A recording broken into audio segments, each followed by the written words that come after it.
Baiklah, terima kasih kepada anda semua yang terus bersama dengan Selamat Pagi Malaysia. Jadi untuk kali ini kita akan bawakan satu topik perbincangan ini mengenai pengumuman yang amat berhormat Perdana Menteri pada baru-baru ini yang mana telah pun menarik subsidi kepada golongan pengusaha dan juga peternak ayam, dan juga subsidi itu diagihkan dan juga dialihkan kepada pengguna, iaitu kepada rakyat dalam bentuk wang tunai, dan juga bantuan keluarga Malaysia dinaikkan antara RM50 sehingga RM100. Selain daripada itu juga subsidi minyak masak botol telah pun ditarik. Ini adalah untuk mengawal daripada berlakunya perkara-perkara yang tidak diingini di peringkat atasan, contohnya wujudnya perkara-perkara yang tidak ingin di peringkat peniaga-peniaga. Dan juga selain daripada itu juga yang menarik perhatian saya adalah laporan yang telah pun dikeluarkan oleh Menteri Kewangan semalam, yang mana jumlah keseluruhan subsidi dijangka menghampiri RM80 bilion bagi tahun 2022, yang merupakan jumlah subsidi terbesar dalam sejarah. Itu kata Menteri Keuangan. Dan kita akan melihat adakah bantuan subsidi yang secara bersasar ini adalah asas kepada kestabilan rakyat. Jadi saya sangat berbesar hati. Sekali lagi, saya bersama dengan Dr. Nor Nirwandi Maknordin, iaitu pensyarah kanan Pusat Pengajian Perang Saraf dan juga Media UiTM. Selamat datang, selamat pagi Malaysia, Datuk. Doktor, insya-Allah tak lama lagi Datuk lah, Doktor. Terima kasih. Terkesima. Okey, Doktor, daripada perkara-perkara yang saya nyatakan sebentar tadi, pengumuman yang amat berhormat Perdana Menteri kita mengenai pengalihan subsidi daripada peniaga, daripada pengusaha pergi kepada pengguna dalam bentuk wang tunai, dan juga jumlah keseluruhan subsidi bagi tahun 2022 adalah paling tinggi dalam sejarah, iaitu sebanyak RM80 bilion. Pandangan doktor mengenai kedua-dua perkara ini, kita mulakan. Jadi, kalau kita melihat daripada apa yang telah dimaklumkan, bantuan keluarga Malaysia yang telah diberikan, ramai yang berkata ini satu berita yang baik. Kerana dia baik daripada segi konteks, kerana ia meningkatkan kecairan tunai bagi menghadapi isu-isu permasalahan kenaikan harga barangan, kos sara hidup. Dan ada juga mengatakan secara relatifnya kenaikan itu agak kecil. Tapi kalau kita accumulatekan, kita kumpulkan, sebenarnya membawa pada perubahan yang lebih baik. Iaitu perlunya ada satu bentuk. Jadi dalam bentuk pengagihan kecairan tunai kepada masyarakat, perkara-perkara ini perlu terus diteruskan oleh kerajaan. Kerana dalam mana-mana rangsangan ekonomi, salah satu aspek utama adalah kecairan tunai kepada golongan yang memerlukan. Dan dalam konteks ini, bantuan keluarga Malaysia adalah kepada B40. Dan naikkan ber-RM100 dan RM50 untuk keluarga dan keluarga bujang. Dan ini menambah satu bentuk kecairan tunai, membentuk satu bentuk kuasa ekonomi untuk membeli dan meningkatkan kecairan ekonomi domestik. Kerana dalam bentuk kecairan tunai yang boleh dibelanja dalam keadaan domestik. Dan ini amat penting. Dan ia berketepatan juga dalam memastikan supaya subsidi itu yang akan dibawa dalam konteks yang berlainan, iaitu disasarkan kepada golongan-golongan yang lebih memerlukan. Kita lihat bagaimana penarikan subsidi minyak masak, minyak masak paket, ya 2 kilo, 3 kilo dan paket sebagaimana, dan botol. Ramai yang mengatakan kenapa subsidi ditarik. Tapi ramai yang tidak tahu juga sebenarnya subsidi adalah subsidi berbentuk sementara semasa COVID-19 itu. Permansuhan yang diberikan dipanjangkan selama 3 bulan semasa kita menghadapi era endemik untuk memastikan ia terus dilakukan dan diperbolehkan untuk masyarakat menerima kesannya. Dan subsidi minyak ni kita kena faham. Dia subsidi minyak paket ni yang RM2.5, yang RM2.5 asalnya ada RM9. Dan menyebabkan bilion of subsidi yang dikeluarkan oleh pada pihak kerajaan untuk membantukan. Jadi pensasaran dia penting kerana ia telah dimanipulasikan, dikatakan telah dimasukkan oleh golongan-golongan yang berkepentingan untuk penyeludupan, untuk golongan-golongan yang dilakukan untuk bukan aspek kepada golongan yang memerlukan. Jadi pentingnya untuk subsidi ini disasarkan. Kerana dalam bentuk-bentuk penjanaan ekonomi ataupun strategi ekonomi, khususnya dalam menghadapi ancaman kenaikan harga barangan berdasarkan kesan global, security makanan ataupun food security, aspek adalah strategi untuk satu kita panggil sebagai intervensi ekonomi kerajaan. Dan intervensi ini harus dirancang. Dan intervensi ini ada fasa-fasa yang perlu dilakukan. Antara fasa utama adalah kecairan tunai yang diberikan kepada masyarakat dan fasa subsidi yang lebih bersasar. Itu salah satu bentuk intervensi yang terbaik yang diamalkan oleh mana negara. Dan Malaysia, kita juga mengamalkan intervensi ini. Dan sudah masanya intervensi ini dijalankan dengan lebih agresif untuk memastikan subsidi itu sampai kepada kumpulan sasaran. Dan inilah asas kestabilan rakyat sebenarnya. Cuma argumen rakyat, kalau kita lihat di media sosial, di Facebook, di Twitter, umpamanya adalah mereka meletakkan argumen bahawa kecairan tunai yang doktor sebut sebentar tadi itu adalah berbentuk sangat sementara. Kenapa? Kecairan tunai yang diberikan itu, pengumumannya pada minggu lepas, lebih kurang dalam minggu lepas itu, dan juga akan boleh digunakan untuk tempoh persediaan Raya Haji. Maksud 2 minggu. Dalam masa 2 minggu ini saja kecairan tunai itu akan berlaku, doktor. Jadi pokok pangkalnya, adakah ia mampu untuk menyelesaikan masalah keperluan asas itu, kenaikan harga keperluan asas itu, Doktor? Itu satu soalan yang baik. Kenapa kita bercakap tentang strategi intervensi? Kecairan itu adalah sebahagian daripada kecairan tunai itu sebahagian daripada proses intervensi ekonomi kerajaan untuk menghasilkan salah satu bentuk kepada kerangsangan ekonomi kecairan tunai pada golongan yang memerlukan. Tapi ia bukannya satu bentuk intervensi ataupun strategi yang boleh digunakan sepenuhnya. Ia lebih berimpak strategi jangka panjang dan strategi jangka pendek. Sederhana dan pendek. Tapi pada masa strategi jangka panjang, inilah yang dilakukan oleh pelbagai intervensi lain ekonomi dalam mengenai sekuriti makanan. Sebagai contohnya, ia bermula apabila AP itu dimansuhkan. Ya. Untuk memastikan supaya pengeluar makanan itu dapat, pengimport memang keamanan dapat mengimport makanan daripada luar negara dan seterusnya merangsang kembali proses-proses penawaran makanan. Dan ia memberi kelebihan pada ramai untuk membawa masuk makanan tetapi terlalu oleh syarat-syarat asas, iaitu pihak kastam, persediaan halal dan sebagainya. Itu salah satu langkah yang bermula daripada awal lagi. Kemudian subsidi itu dimasukkan. Subsidi tertentu, dan pada 1 Julai ini subsidi ayam dan telur juga akan dimasukkan sebanyak lebih kurang 700 juta kerana untuk memastikan keapungan makanan itu berlaku dengan secara lebih baik. Dan saya juga dipahamkan hari ini MICC Suruhanjaya Persaingan Malaysia akan memukakan satu laporan yang ditunggu-tunggu oleh masyarakat. Apa laporannya? Laporan sama ada wujudnya kegiatan kartel orang tengah dalam menaikkan harga ayam itu dan memastikan ayam itu memiliki masalah pada hari ini. Dan kita tahu asas utama yang dibincangkan dalam media sosial yang mengaitkan dengan bantuan keluarga Malaysia adalah isu ayam. Betul. Dan laporan MICC pada ini amat penting kerana ia akan melihat sama ada wujudnya satu bentuk industri yang mengawal sistem pemborongan peruncitan sistem-sistem tertentu, golongan tertentu yang membuatkan isu harga ayam naik secara mendadak. Dan ini yang perlu dilihat. Kita lihat banyak persatuan-persatuan guna, golongan-golongan aktivis pengguna dan masyarakat-masyarakat, pakar-pakar ekonomi juga merasakan ini selalu laporan yang penting. Kerana ia juga akan menentukan sama ada wujudnya satu bentuk perwujudan kartel ataupun manipulasi ayam oleh pihak-pihak tertentu. Dan ia boleh disabitkan bahawa kesalahan kita ada Akta Persaingan 2010. Ia juga boleh digunakan sekiranya benar. Dan kita juga ada Akta Kawalan Bekalan 1961.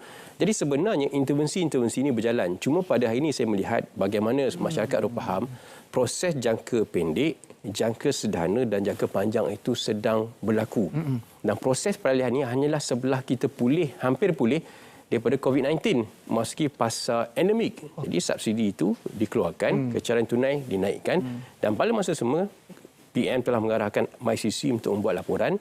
Dan pada masa yang sama juga Perdana Menteri telah mengarahkan supaya nafas untuk melihat sama ada mereka boleh memainkan peranan sebagai orang tengah dalam isu-isu berkaitan dengan ayam dan sebagainya. Jadi naratif kepada isu harga ayam dan juga bekalan asas ini, Doktor, adalah bagaimana untuk kita melihat kerajaan ini akan menggunakan kaedah jangka masa pendek dan juga kaedah jangka masa sederhana dan juga panjang ini untuk mengimbangi penawaran dan juga permintaan. Jadi persoalannya, adakah pada satu ketika apabila kita sudah mampu mengimbangi kedua-dua ini, harga ini akan turun ataupun dia akan kekal sama ataupun akan terus naik, Doktor? Ia bergantung kepada strategi ini sama ada ia berjaya atau tidak. Dalam mana-mana strategi ekonomi, berjaya tidak saja ini memerlukan partisipasi semua peringkat daripada pihak pengeluar, penternak dan masyarakat itu sendiri.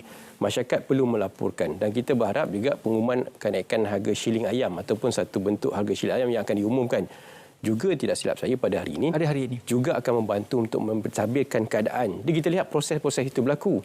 Lembaga Kemajuan Ikan Malaysia LKIM juga telah mewujudkan salah satu bentuk tender terbuka untuk memastikan supaya harga ikan itu sejuk beku dibelikan dan dilakukan dengan satu bentuk sistem pengoperasian, distributor, penyimpanan dan pemborongan yang lebih baik di bawah Lembaga Kemajuan Ikan Malaysia untuk mengelakkan kebersamaan ataupun isu-isu monopoli oleh kartel-kartel tertentu. Jadi salah satu intervensi yang dilihat semakin menunjukkan sedikit kejayaan dengan satu bentuk sistem tender terbuka oleh Lembaga Kemajuan Ikan Malaysia.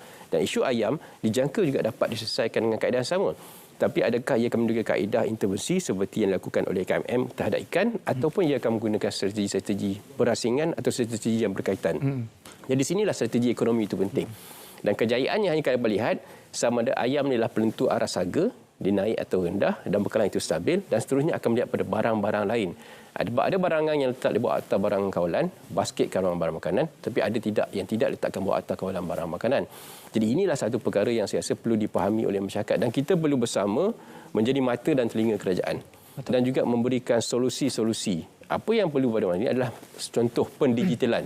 Otomasi dalam pemberian subsidi secara bersasar juga perlu dilihat oleh kerajaan. Kerajaan juga harus sekurang-kurangnya mewujudkan akta-akta intervensi yang lebih berkesan. Mungkin diwujud satu bentuk ordinan daripada Akta Sedia, Akta Persaingan 2010, Akta Kawalan Makanan 91 untuk intervensi secara perundangan yang lebih sempurna supaya sekiranya berlaku satu perkara seperti ini, kerajaan boleh mengambil alih perkara-perkara yang berkaitan dengan isu-isu semasa. Dan kita juga pernah ingat, negara pernah mempunyai satu rangkaian syarikat-syarikat ataupun kedai-kedai pasar raya yang menjual produk-produk khusus untuk golongan-golongan B40, golongan yang memerlukan. Dan kita ada menu-menu yang berasaskan yang boleh digunakan untuk mereka pelajar-pelajar dan golongan yang memerlukan. Tetapi di manakah letaknya kesilapan yang boleh dipelajari adalah apabila contohnya menu itu.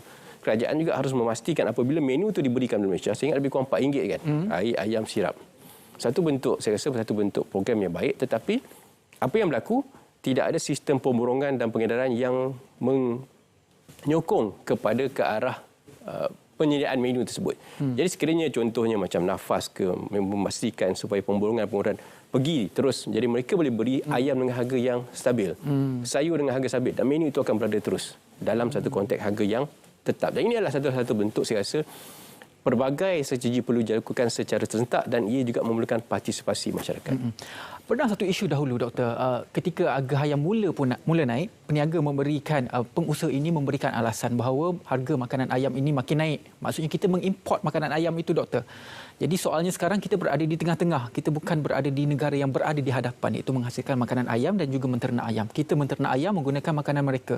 Jadi dalam soal ini, adakah apabila katakanlah satu masa ketika nanti kita berjaya untuk menghasilkan green corn kita, salah satunya dirancang di Perlis, kita mampu untuk mengimbangi proses ini, dan berapa lama jangkaan doktor untuk kita mengimbangi proses daripada untuk kita menjadi negara pengeluar ini? Dan adakah kita mampu untuk menjadi negara pengeluar dari aspek bekalan makanan ayam ini? Ya, sebenarnya kita mampu sebenarnya. Tetapi kita harus ingat dalam ekonomi dia ada strategi ataupun sektoral ekonomi yang perlu kita faham secara lebih teoretikal dan konsep.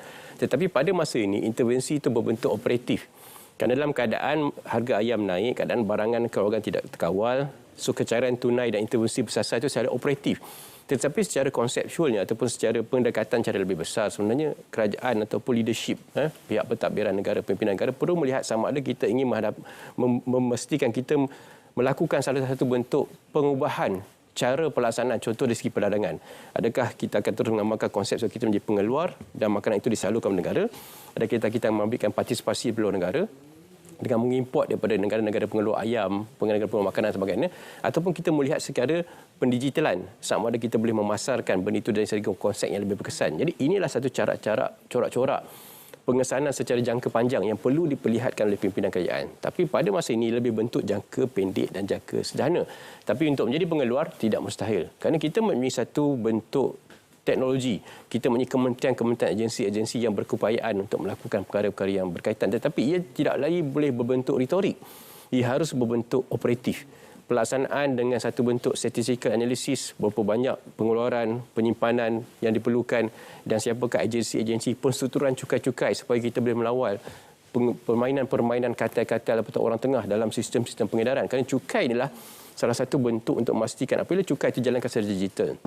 Contohnya pengenalan semua GST. Ia akan memastikan supaya mereka ini didaftarkan dan mereka tidak boleh lari daripada cukai dan mereka juga tidak boleh lari berkontek-kontek berkaitan. Jadi kita lihat, nampak mudah harga ayam, nampak kecantuman RM50-100, tetapi sebenarnya jangka panjang intervensi itu sedang dirancang dan kita berharap agresif intervensi ini perlu dilakukan dengan segera demi untuk kepentingan dan kelangsungan masyarakat. Dan 50 dan 100 ini satu perkara yang baik. Bantuan kerajaan Malaysia perlu digunakan untuk kerajaan tunai, tapi untuk menjadi satu pengeluar, untuk memastikan proses tidak ada wujudnya satu manipulasi, lambakan, kita harus menggunakan all means, segala jenis perkara, dan di sinilah kepentingan kerajaan menjadi dominan dalam memastikan kepentingan sekutu makanan itu diambil berat. Dan saya rasa ini yang sedang dilakukan oleh pihak kerajaan dan ia perlu teruskan dengan lebih agresif. Pernah satu ketika dahulu, Doktor, kita ingin melaksanakan subsidi bersasar kepada minyak petrol dengan menggunakan pembayaran menggunakan MyCard supaya kita boleh segregatekan antara B40, M40 yang layak menerima subsidi ataupun tidak. Tetapi kekangan mungkin dari segi IT dan juga ICT kita mungkin tidak mampu untuk mewujudkan sistem pelengkap kepada pemberian subsidi bersasar ini, kerana kita faham subsidi bersasar ini adalah asas kepada kestabilan rakyat. Jadi adakah kalau kita mewujudkan satu sistem pelengkap yang berteraskan kepada teknologi IT ini mampu untuk kita menyelesaikan isu dan juga asas kepada perkara asas, iaitu ketidakstabilan harga untuk rakyat ini? Saya rasa itu cadangan yang baik, kerana otomasi pendigitalan yang telah berlaku. Kita lihat bagaimana subsidi bersasar yang diberikan dalam bentuk kecarian tunai. Ia tidak lagi diberikan secara diberikan terus melalui sistem perbankan secara digital dan sebagainya.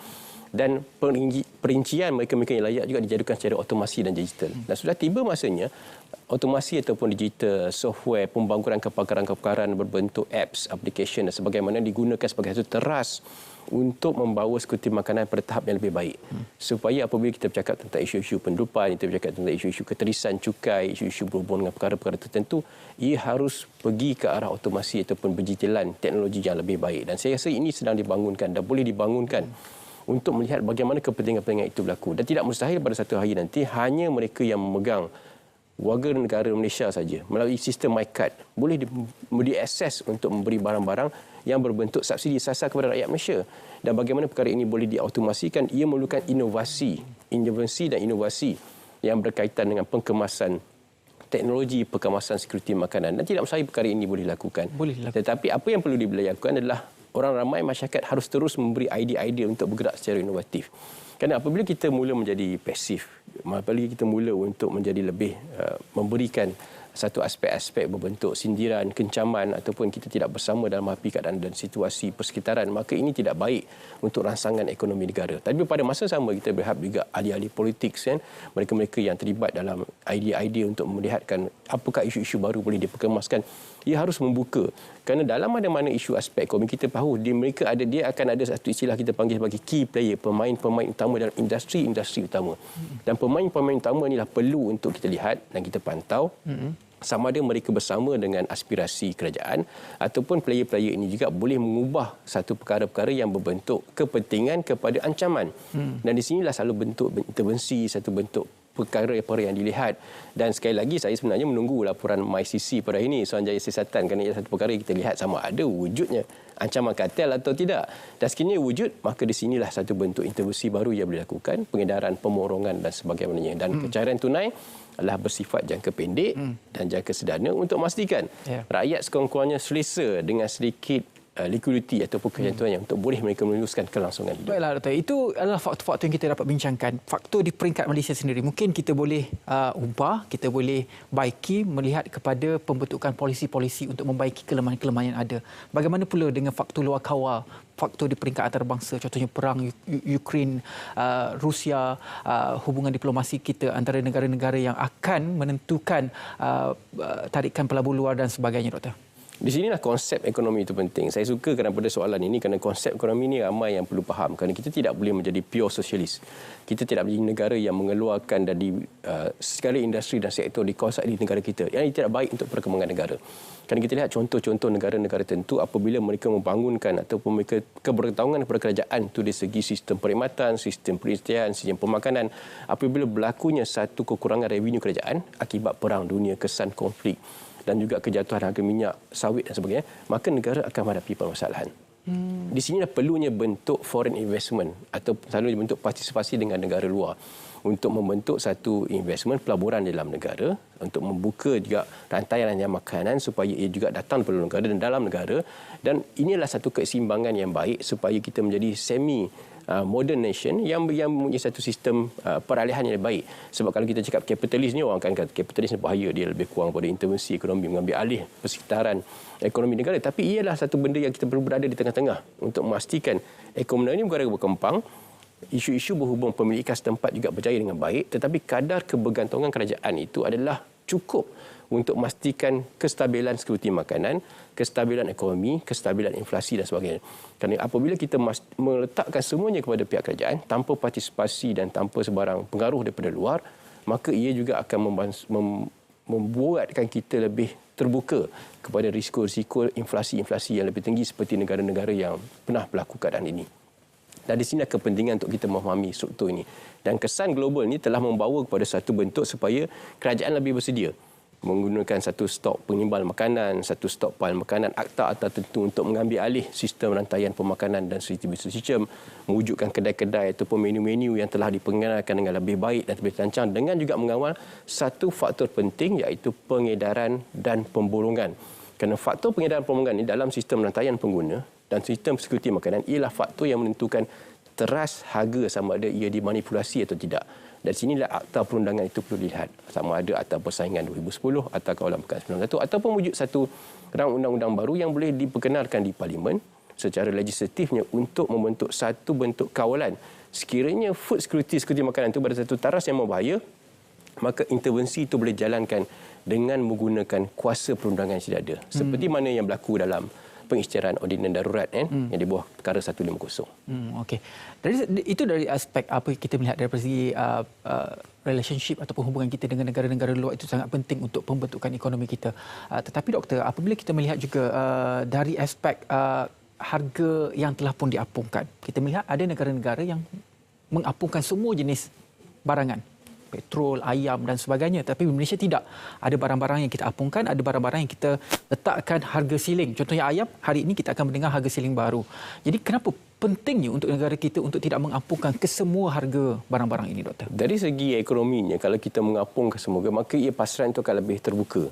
Tetapi pasaran itu boleh lebih terbuka apabila telah berlaku satu bentuk pendigitalan secara terus. Maksudnya kita tahu siapa player.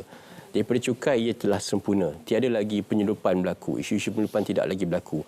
Isu-isu berhubung dengan duty-duty import telah dikawal dengan baik. Isu-isu persijilan halal telah dileratkan, selaraskan. Maka di situ keapungan itu boleh jalankan apabila telah berlakunya seluruh proses ini telah dikawal dan telah diotomasikan sepenuhnya. Maka ia akan membolehkan proses keapungan itu berjaya semenjadi.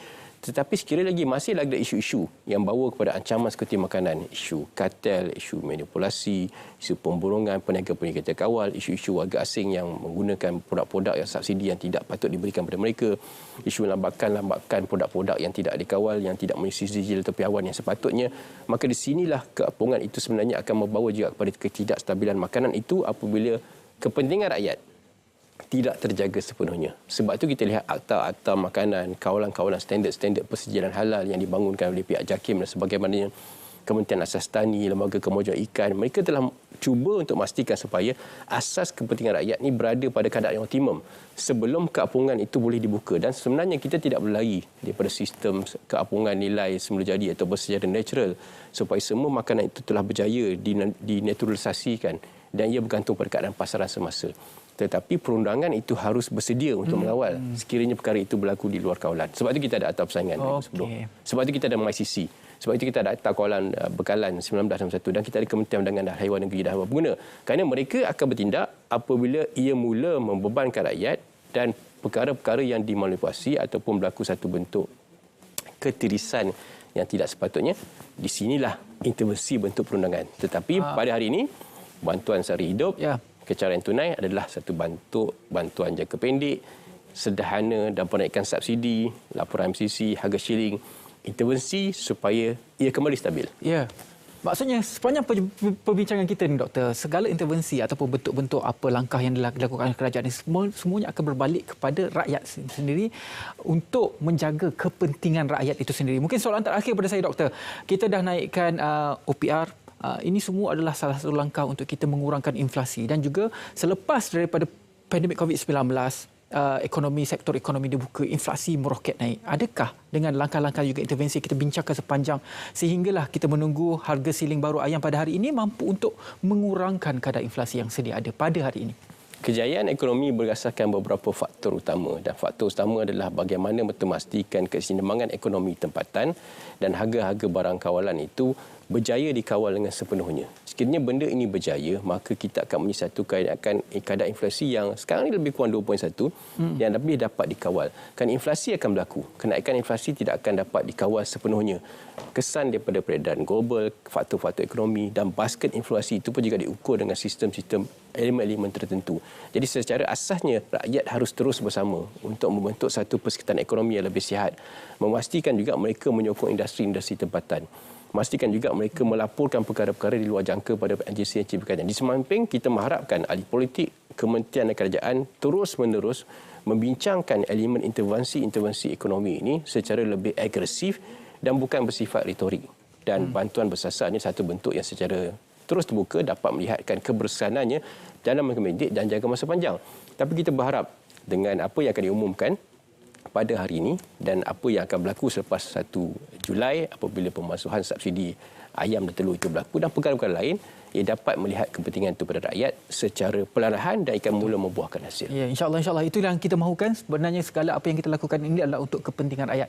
Terima kasih banyak-banyak kepada Dr. Nor Nirwandi Mat Nordin, Pensyarakanan Pusat Pengajian Perang Saraf dan juga informasi UiTM bersama-sama dengan kita untuk bercakap mengenai bantuan bersasar asas kestabilan rakyat. Baiklah, selepas ini kita akan ke Pulau Pinang. Ini berkaitan dengan Karnival Olimpik Komuniti Pulau Pinang bersama dengan rakan saya Nur Ain sudah pun bersedia dengan laporannya. Silakan.